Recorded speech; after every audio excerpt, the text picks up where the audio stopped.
நாம ஹெல்த்தியா இருக்கணும் அப்படின்னா நம்ம உடம்புல இருக்க முக்கியமான 5 ராஜ உறுப்புகள் சரியான தன்மையில வேலை செய்யுதா அப்படிங்கிறது ரொம்ப முக்கியம்.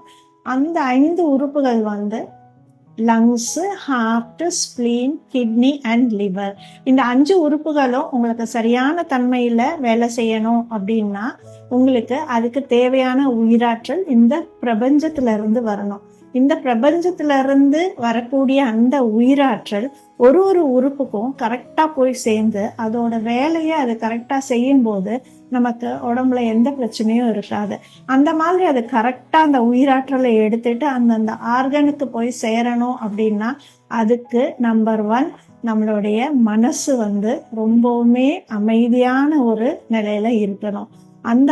ஏன்னா எந்த ஒரு உயிராற்றலும் மனதை கடந்துதான் அந்த 5 உறுப்புகளுக்கும் போய் சேரும். அப்போ நம்ம மனசு ஒரு சலனத்திலேயோ ஒரு வருத்தத்திலேயோ ஒரு துக்கத்திலேயோ அந்த மாதிரி இருக்கும் பொழுது அந்த உயிராற்றல் கரெக்டா அந்த உறுப்புகளுக்கு போய் சேராது.